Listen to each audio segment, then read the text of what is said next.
नमस्कार दोस्तों। तो कैसे चल रही है तैयारी आपकी? आप अगर सरकारी नौकरी की तैयारी कर रहे हैं तो ये वीडियो आपके लिए काफ़ी इंपॉर्टेंट होने वाली है और आपसे एक ऐसा प्रश्न भी पूछेंगे और जिसका उत्तर आपको कमेंट बॉक्स में देना होगा। टॉप 20 प्रश्न और उत्तर यहाँ पे आपको मिलेंगे संविधान से। आप किसी भी एग्जाम्स की तैयारी करते हो, एसएससी, रेलवे, पैरामेडिकल, कोई भी एग्जाम्स की तैयारी करते हैं, आपको संविधान से सवाल जरूर पूछा जाता है। तो आइए वीडियो को स्टार्ट करते हैं और सबसे पहले प्रश्न की तरफ बढ़ते हैं। हमारा जो पहला प्रश्न है कि भारतीय संविधान में मौलिक अधिकारों का जो विचार है किस संविधान से लिया गया, यानी किस देश से लिया गया मौलिक अधिकार। मौलिक अधिकार जो है आपको यहाँ पे ऑप्शन दिया गया है ब्रिटेन, संयुक्त राज्य अमेरिका, ऑस्ट्रेलिया और आयरलैंड। तो ये जो है भारतीय संविधान में मौलिक अधिकारों का जो विचार है ये संयुक्त राज्य अमेरिका से लिया गया है। ब्रिटेन से क्या लिया गया है? ब्रिटेन से तो बहुत सारी चीजें ले गई है, एकल नागरिकता को भी ले लीजिए, वो ब्रिटेन से ही लिया गया है। ऑस्ट्रेलिया से जो है समवर्ती सूची लिया गया है। आयरलैंड से तो पता ही आप सभी को नीति निर्देशक तत्व लिया गया। यानी ये जो सवाल यहाँ पे पूछा है कि मौलिक अधिकार कहाँ से लिया गया है, मौलिक अधिकारों का जो विचार है ये संयुक्त राज्य अमेरिका से लिया गया है। तो आपका सही उत्तर होगा बी। अब हम अगले प्रश्न की तरफ बढ़ते हैं। हमारा अगला प्रश्न है कि संयुक्त राष्ट्र संघ जो होता है इसके महासचिव की नियुक्ति किसके द्वारा की जाती है? ये भी काफी इंपॉर्टेंट सवाल है और कई बार एग्जाम्स में पूछा जा चुका है। ये इंपॉर्टेंट सवाल है। तो आपके सामने ऑप्शंस हो गए महासभा, जो है सुरक्षा परिषद, अंतर्राष्ट्रीय न्यायालय और सुरक्षा परिषद की सिफारिशों पर। यानी जो संयुक्त राष्ट्र संघ है इसके महासचिव की जो नियुक्ति होती है वह होती है, यहाँ पे आपको बता दे कि जो है सुरक्षा परिषद के सिफारिशों पर। सुरक्षा परिषद के सिफारिशों पे जो है महासचिव की नियुक्ति होती है, जिनका कार्यकाल 5 वर्षों का होता है। ये भी आपसे सवाल पूछा जा सकता है कि संयुक्त राष्ट्र संघ के जो महासचिव होते हैं इनका कार्यकाल कितने दिनों का होता है? तो 5 साल का होता है। यहाँ पे जो दोबारा भी चुनाव, ये भी एक सवाल पूछा जाता है कई बार कि जो संयुक्त राष्ट्र संघ है इसके महासचिव की नियुक्ति क्या दोबारा हो सकती है? तो हाँ, दोबारा भी हो सकती है। यहाँ पर देखिए कई सारे प्रश्न निकल कर आए एक ही प्रश्न से। अब हम अगले प्रश्न की तरफ बढ़ते हैं। निम्नलिखित संशोधनों में से किसे भारत का लघु संविधान भी कहा जाता है? ये सवाल इतने बार एग्जाम्स में आया गया कि काउंट ही नहीं है, काउंट ही नहीं है। काफी समय, मतलब काफी टाइम से आ चुका है सभी एग्जाम्स में। तो यहाँ पे देखिए जो कहा जा रहा है कि भारत का लघु संविधान किसे कहा जाता है, तो जो 42वां संविधान संशोधन हुआ था 1976 में, 42वां संविधान संशोधन 1976 में हुआ था, उसे जो लघु संविधान कहा जाता है। यानी ये भी पूछा जाता है कि 42वां संविधान संशोधन कब हुआ था, तो 1976 में, जिसे जो है लघु संविधान, मिनी संविधान भी कहा जाता है। इसके अलावा जो अब और भी इस तरह के सवाल पूछा जा सकता है कि जो है आपातकाल कब लगा था। तो आपातकाल जो है 25 जून से जो है आपको 25 जून 1975 से लेकर के जो 21 मार्च 1977 तक लगा था। यानी 75 और 77 के बीच में आपातकाल लगा था और ये 76 में जो है 42वां संविधान संशोधन हुआ था। ये सारी चीज़ें हैं। अब हम इसे अगले सवाल की तरफ बढ़ते हैं। अगला हमारा जो सवाल है 1976 में जब 42वां संविधान संशोधन यहाँ द्वारा भारतीय संविधान में की प्रस्तावना में कौन से 2 शब्द जोड़े गए थे? अभी मैंने बताया आपको कि 1976 में क्या हुआ था, 42वां संविधान संशोधन हुआ था जिसे मिनी संविधान में कहा जाता है। उसी संविधान संशोधन में प्रस्तावना में जो कौन से 2 शब्द जोड़े गए थे? कौन से 2 शब्द? यहाँ पे देखिए आपके सामने ऑप्शन दिया गया, न्याय, स्वतंत्रता, प्रजातांत्रिक, गणतंत्र, धर्मनिरपेक्ष, भ्रातृत्व या समाजवादी निरपेक्ष। यह देखिए ये एक सवाल है काफी इंपॉर्टेंट है। जो है समाजवादी और धर्मनिरपेक्ष जो शब्द है वो 1976 में ही जोड़ा गया था। इसके पहले धर्मनिरपेक्ष शब्द जो है प्रस्तावना में नहीं था और ना ही समाजवादी था। देखिए आप लोग, ये काफी इंपॉर्टेंट सवाल है। अब आगे बढ़ते हैं हम लोग। अगर आप किसी भी एग्जाम्स की तैयारी करते हैं तो ये वीडियो आपके लिए काफ़ी इंपॉर्टेंट है, पूरा जरूर देखिएगा। एक एक सवाल अगर आपके एग्जाम्स में छूट जाता है, नौकरी इसी के चलते नहीं होती है। भारतीय संविधान जो है यदि भारतीय संघ में एक नए राज्य का सृजन किया जाना है तो संविधान के किस अनुसूची का संशोधन करना आवश्यक होगा? यानी कहा जा रहा है कि अगर आपके पास 28 स्टेट हैं, आप उसको 29 बनाना चाहते हैं, तो आपको किस जो है अनुसूची में संशोधन करना होगा? ये काफ़ी इंपॉर्टेंट सवाल है और कई बार पूछा जाता है। तो जो आपका सही उत्तर हो रहा है पहली अनुसूची में ही आप बदलाव करेंगे तभी जो है एक नए राज्य का सृजन किया जा सकता है। आगे बढ़ते हैं हम लोग।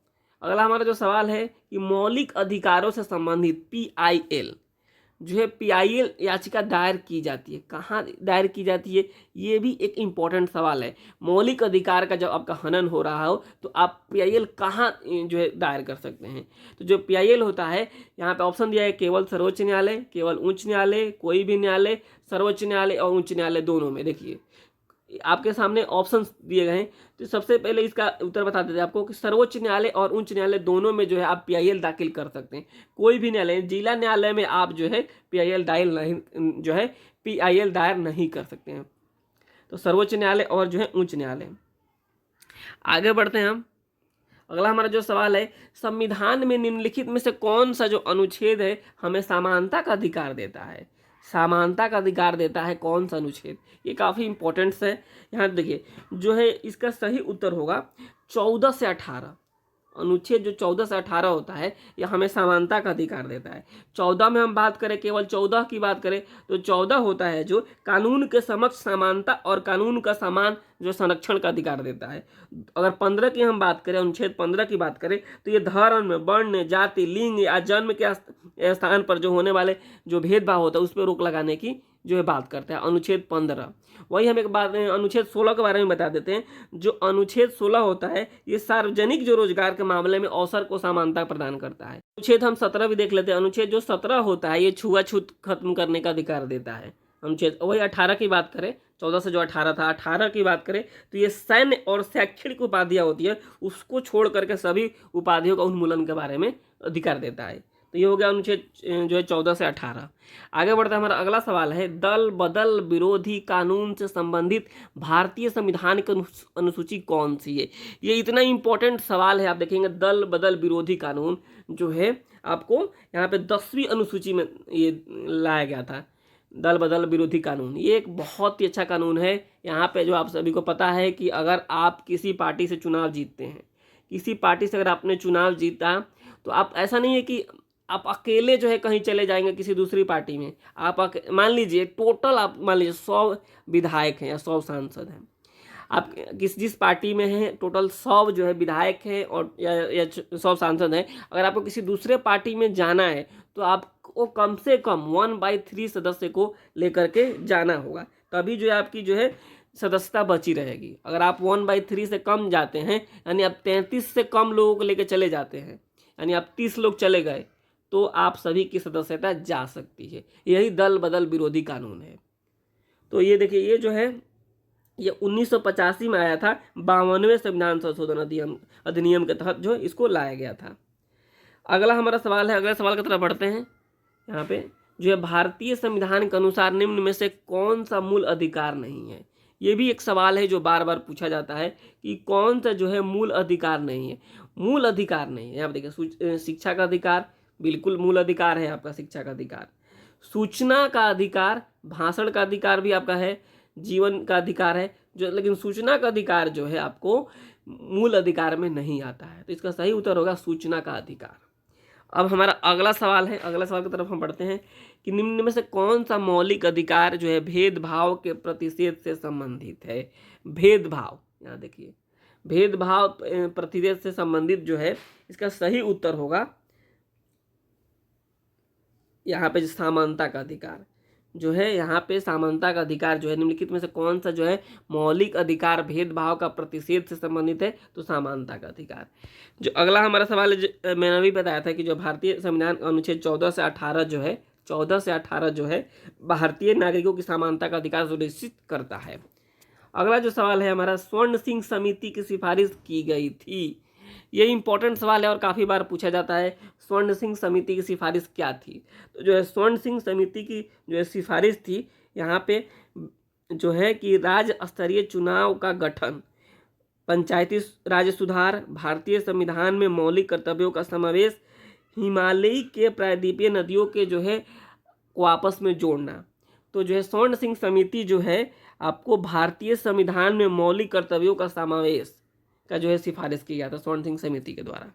अगला जो सवाल है हमारा कि भारतीय संविधान के स्वतंत्रता, समानता और बंधुत्व के जो आदर्श कहाँ से लिए गए हैं। ये एक इम्पॉर्टेंट सवाल है। यही कि किस देश से क्या लिया गया है, ये काफ़ी सवाल पूछा जाता है। यहाँ देखिए भारतीय संविधान के स्वतंत्रता, समानता और बंधुत्व का जो आदर्श कहाँ से लिए गए हैं, तो जो है इसका सही उत्तर होगा फ्रांस से लिया गया। आगे हम बढ़ते हैं। अगला हमारा जो सवाल है कि भारतीय राजनीतिक संरचना कौन जो है सर्वोच्च होता है। भारतीय राजनीतिक संरचना में कौन सर्वोच्च होता है? संसद, सर्वोच्च न्यायालय, संविधान और धर्म। यहाँ पे देखेंगे जो है भारत की राजनीतिक संरचना में कौन सबसे सर्वोच्च होता है। धर्म तो बिल्कुल नहीं है। यहाँ पे जो आपको सही उत्तर होगा संविधान। संविधान से बढ़कर कोई नहीं है, संविधान से ही सारी चीज़ें चलती है। निम्नलिखित में से क्या भारतीय संविधान के भाग 9 के अंतर्गत आता है? ये देखिए, ये भी इंपॉर्टेंट सवाल है कि भाग 9 में क्या आता है, आपको बताना होता है। तो भाग जो 9 है, भाग 9 में जो है पंचायत आता है। भाग 9 में क्या आता है? पंचायत आता है। ये जो है भाग 9 जो है 73वें संविधान संशोधन 1992 में हुआ था, उसी के समय जोड़ा गया था इसको। ये भी सवाल पूछा जाता है कई बार कि भाग 9 कब जोड़ा गया था, तो 73वें संविधान संशोधन 1992 में। ये आप लोग याद रखिएगा। अगला हमारा सवाल है कि भारत के संविधान में निर्माताओं ने निम्न में से कौन सा लक्षण अमेरिका के संविधान से ग्रहण किया है? वही फिर क्या जो है इसमें से कौन जो है अमेरिका से लिया गया है? न्यायिक समीक्षा का अधिकार, मौलिक अधिकार, सर्वोच्च न्यायालय के न्यायाधीशों के पद से हटाने की प्रक्रिया, उपरोक्त में सभी। तो ये जितने भी सारे आपको देख रहे होंगे, सारा का सारा जो है अमेरिका से ही लिया गया है, यानी उपरोक्त सभी इसका उत्तर होगा।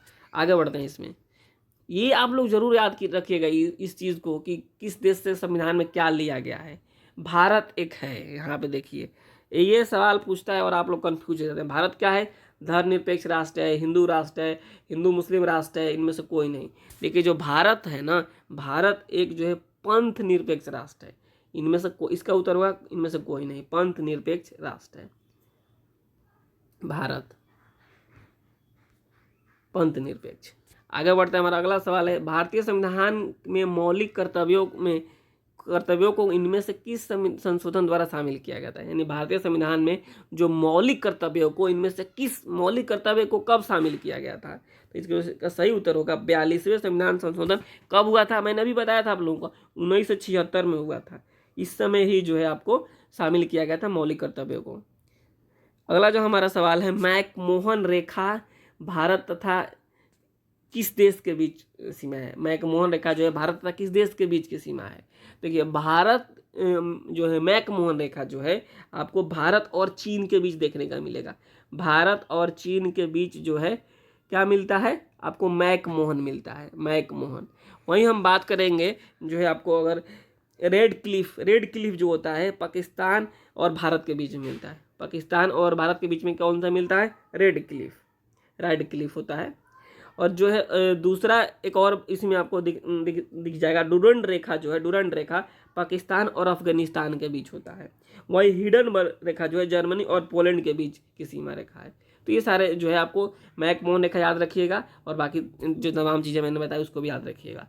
भारत की भू सीमाएँ कितने देशों के साथ जुड़ी हुई है? ये सवाल पूछा जाता है आप लोगों से कि भारत की जो भू सीमाएँ हैं, यानी जो भारत का जो है नक्शा आपने देखा होगा, उसके आसपास जो है भू सीमाओं से जो है कितने जो है आपको जो देश जुड़े हुए हैं? तो इसका सही उत्तर होगा 7 जो देश हैं। कौन कौन से देश हैं इस चीज़ को भी एक बार मैं आपको बता ही देता हूँ। जो है पाकिस्तान है, पाकिस्तान के अलावा जो है आपको अफगानिस्तान है, नेपाल है, चीन है, बांग्लादेश है, भूटान है और जो है म्यांमार है। ये जो सारे हैं भारत की भू सीमाओं से जुड़े हुए हैं। अगला हमारा जो सवाल है कि संविधान सभा के चुने हुए अस्थायी अध्यक्ष कौन थे? आपके सामने ऑप्शन दिया गया है डॉक्टर BR अम्बेडकर, सच्चिदानंद सिन्हा, डॉक्टर राजेंद्र प्रसाद और S राधाकृष्णन। तो देखिए आप जो है इसका जो है उत्तर अगर जानते हैं तो कमेंट बॉक्स में ज़रूर बताइएगा और हमारी जो अगली वीडियो आएगी मैं उसमें उत्तर बताऊंगा और जो लोग कमेंट्स करेंगे मैं उनका नाम भी मेंशन करूंगा कि इतने लोगों ने कमेंट्स करके बताया है कि इसका सही उत्तर है। फिलहाल इस वीडियो में इतना ही। आप हमारे चैनल को सब्सक्राइब जरूर कर लीजिएगा और आप तैयारी करने हैं जिस भी एग्जाम्स की, बेस्ट ऑफ लक।